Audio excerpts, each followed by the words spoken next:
जय हिंद दोस्तों, point break by RSR YouTube channel पर आप सभी का बहुत बहुत स्वागत है। आज हम बात करने वाले हैं यूपी टेट सुपर टेट की दृष्टि से महत्वपूर्ण प्रश्नों की। आज का हमारा विषय है वर्णमाला। वर्णमाला से अक्सर सुपर टेट में प्रश्न पूछा जाता है, तो आप सभी लोग इस वीडियो को बहुत ध्यान से देखिए। वीडियो के लास्ट में मैं आपसे क्वेश्चन भी पूछूंगा जिसका आंसर आपको कमेंट बॉक्स में बताना है। शुरुआत करने से पहले अगर आपने अभी तक इस चैनल को सब्सक्राइब नहीं किया है तो प्लीज आप लोग इस चैनल को सब्सक्राइब कर लीजिए, क्योंकि मैं लगातार ऐसे ही वीडियो लाता रहूंगा। तो चलिए स्टार्ट करते हैं आज का वीडियो। आज का हमारा पहला प्रश्न है, जिन वर्णों का उच्चारण बिना किसी दूसरे वर्ण की सहायता से होता है उनको क्या कहते हैं। बिना किसी सहायता से पूछा गया है कि उनको क्या कहा जाता है। तो ऑप्शन दिए हुए हैं हमारे स्वर, ऑप्शन 2 व्यंजन, ऑप्शन 3 अक्षर, ऑप्शन 4 इनमें से कोई नहीं। तो इसका सही आंसर क्या हो जाएगा? सही आंसर हो जाएगा ऑप्शन 1 स्वर। जिन वर्णों का उच्चारण बिना किसी दूसरे वर्ण की सहायता से होता है उनको हम स्वर कहते हैं, और जहां पर दूसरे वर्णों की सहायता ली जाती है उनको हम कहेंगे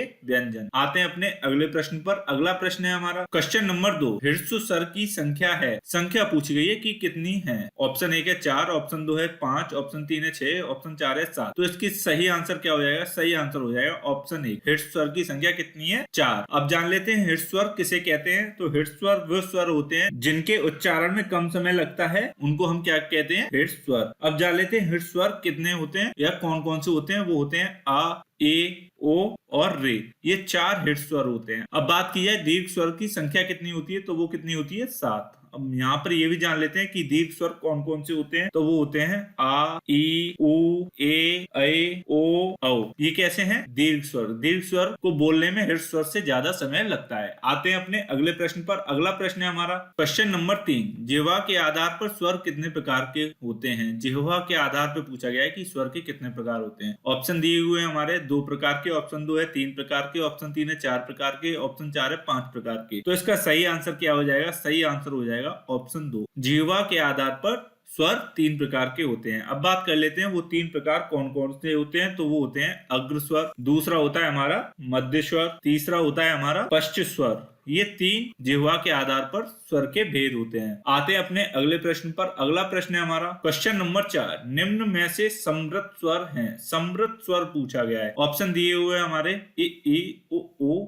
ऑप्शन 2 है ए, औ, ऑप्शन 3 है आ और ए, ऑप्शन 4 है ए, आ और ओ। तो इसका सही आंसर क्या हो जाएगा? सही आंसर हो जाएगा ऑप्शन 1, समृत स्वर कौन कौन से हैं? वो हो जाएंगे ए, ई, ओ, उ। अब बात की जाए अर्ध समृत स्वर कौन से हैं। तो अर्ध समृत स्वर होते हैं ए और ओ। कौन से होते हैं? ए और ओ। आ और ए कैसे स्वर हैं? तो वो कौन से हैं? विव्रत। कैसे हैं? विव्रत स्वर हैं। और ए, आ और ओ और आ ये कैसे स्वर हैं? ये कैसे हैं? अर्ध विव्रत। कैसे हैं? अर्ध विव्रत। आते हैं अपने अगले प्रश्न पर। अगला प्रश्न है हमारा क्वेश्चन नंबर 5, मूल व्यंजनों की संख्या है। मूल व्यंजनों की संख्या पूछी गई है। ऑप्शन दिए हुए हमारे 33, ऑप्शन 2 है 41, ऑप्शन 3 है 25, ऑप्शन 4 है इनमें से कोई नहीं। तो इसका सही आंसर क्या हो जाएगा? सही आंसर हो जाएगा ऑप्शन 1, 33 मूल व्यंजन होते हैं। अब बात की जाए टोटल कितने व्यंजन होते हैं। तो टोटल कितने होते हैं? 41। और 25 क्या होते हैं? ये होते हैं स्पर्श व्यंजन। कितने होते हैं? स्पर्श व्यंजन। का, चा, टा, ता और पा वर्ग इसके अंतर्गत आते हैं। क्या होते हैं? डा और डा भी आते हैं। आते हैं अपने अगले प्रश्न पर। अगला प्रश्न है हमारा क्वेश्चन नंबर 6, सा, सा, स और ह किस प्रकार के व्यंजन हैं। ऑप्शन दिए हुए हैं हमारे ऊष्म व्यंजन, ऑप्शन 2 है अंतस्थ व्यंजन, ऑप्शन 3 है उत्क्षिप्त व्यंजन, ऑप्शन 4 है स्पर्श व्यंजन। तो इसका सही आंसर क्या हो जाएगा? सही आंसर हो जाएगा ऑप्शन 1। ये किस प्रकार के व्यंजन है? ये ऊष्म व्यंजन है। अब बात कर ली जाए कि अंतस्थ व्यंजन कौन से होते हैं। तो अंतस्थ व्यंजन होते हैं या, र, ला, व। कितने होते हैं? संख्या में ये 4 होते हैं। ऊष्म भी संख्या में 4 होते हैं। अब बात की जाए उत्क्षिप्त व्यंजन कौन से होते हैं। तो वो होते हैं ड और ड। कौन से होते हैं? ड और ड। और बात की जाए स्पर्श व्यंजन कितने होते हैं। तो स्पर्श व्यंजन संख्या में 25 होते हैं। कितने होते हैं? 25। का, च, टा, ता और पा वर्ग इसके अंतर्गत आते हैं। आते हैं अपने अगले प्रश्न पर। अगला प्रश्न है हमारा क्वेश्चन नंबर 7, निम्न में से अर्ध स्वर हैं। अर्ध स्वर पूछा गया है। ऑप्शन है या और वा, ऑप्शन 2 है रा, ऑप्शन 3 है ला, ऑप्शन 4 है डा। तो इसका सही आंसर क्या हो जाएगा? अर्ध स्वर कौन से होते हैं? वो होते हैं या और वा। या और वा व्यंजनों को ही अर्ध स्वर बोला जाता है। अब बात की जाए रा क्या होता है, तो रा को हम लुंठित व्यंजन कहते हैं। क्या कहते हैं? लुंठित व्यंजन। अब बात की जाए ला क्या होता है, तो ला को हम पार्श्विक व्यंजन कहते हैं। क्या? पार्श्विक व्यंजन। इसको क्या बोलेंगे? पार्श्विक व्यंजन। और डा की अभी हम बात कर ही चुके हैं, वो किसमें आता है? वो आता है उच्छिष्ट व्यंजन में। आते हैं अपने अगले प्रश्न पर। अगला प्रश्न है हमारा क्वेश्चन नंबर 8। काकल्य वर्ण कौन सा है? ऑप्शन दिए हुए हैं हमारे या, ऑप्शन 2 है शा, ऑप्शन 3 है हा, ऑप्शन 4 है ड़ा। तो इसका सही आंसर क्या हो जाएगा? सही आंसर हो जाएगा ऑप्शन 3 हा।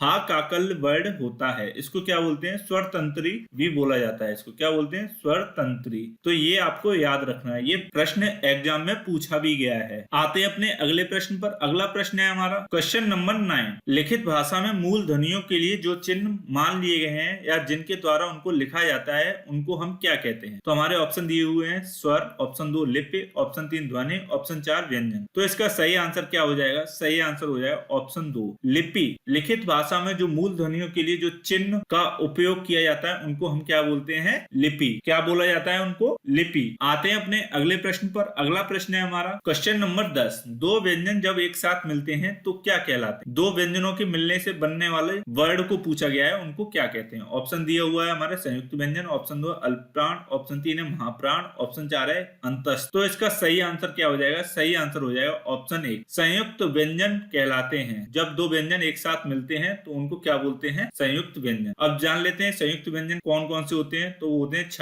त्र, ज्ञ और श्र। ये 4 संयुक्त व्यंजन होते हैं। अब छ कैसे बनेगा? तो छ का और शा के मेल से मिलकर बनेगा त्र, त्र, त्र और रा के से बनेगा ज्ञ, ज और यहाँ से मिलकर बनेगा और श्र, ये बनेगा श और रा। तो ये भी आपको पता होना चाहिए। आते हैं अपने अगले प्रश्न पर। अगला प्रश्न है हमारा क्वेश्चन नंबर 11। हिंदी भाषा की कुल वर्ण लिपियां हैं, कुल वर्ण लिपियां पूछी गई हैं। ऑप्शन दिए हुए हैं हमारे 44, ऑप्शन 2 है 33, ऑप्शन 3 है 52, ऑप्शन 4 है 48। तो इसका सही आंसर क्या हो जाएगा? सही आंसर हो जाएगा ऑप्शन 3 52। हिंदी भाषा में जो कुल वर्ण लिपियों का मतलब है यहाँ पर अक्षर। कुल कितने अक्षर हैं? वो कितने हैं? 52। आते हैं अपने अगले प्रश्न पर। अगला प्रश्न है हमारा क्वेश्चन नंबर 12। दंतोष्ठ ध्वनि कौन सी है? दंतोष्ठ ध्वनि पूछी गई है। ऑप्शन दिए हुए हैं हमारे वा, ऑप्शन 2 है फा, ऑप्शन 3 है या, ऑप्शन 4 है रा। तो इसका सही आंसर क्या हो जाएगा? सही आंसर हो जाएगा ऑप्शन 1 वा। वा दंतोष्ठ ध्वनि है। तो ये थे आज के हमारे प्रश्न। अब चलते हैं कल के प्रश्न पर, जो कि आपसे पूछा गया था। कल का प्रश्न था हमारा कैंसर से संबंधित अध्ययन क्या कहलाता है? कैंसर से संबंधित अध्ययन पूछा गया था। तो इसका सही आंसर क्या हो जाएगा? सही आंसर हो जाएगा ऑप्शन 3 ऑन्कोलॉजी। क्या कहलाता है? ऑन्कोलॉजी। आते हैं अपने आज के प्रश्न पर, जिसका जवाब आपको कमेंट बॉक्स में देना है। आज का प्रश्न है हमारा हिंदी भाषा की कुल वर्ण लिपियां हैं, कुल वर्ण लिपियां पूछी गई हैं। हमारे यहाँ पर ऑप्शन दिए गए हैं, इनमें से जो भी आंसर आपको सही हो उसको आप कमेंट बॉक्स में कमेंट करके जरूर बताएं। अगर आपको ये वीडियो अच्छा लगा हो तो प्लीज इस वीडियो को ज्यादा से ज्यादा लाइक और शेयर करें। अगर आप हमारे चैनल पर पहली बार आए हैं तो #PointBreak को यूट्यूब पर सर्च करके सब्सक्राइब करें। मैं आगे भी लगातार इसी तरह के वीडियोस लाता रहूंगा जो आपकी तैयारी में बहुत ही महत्वपूर्ण होंगी। Thanks for watching. जय हिंद।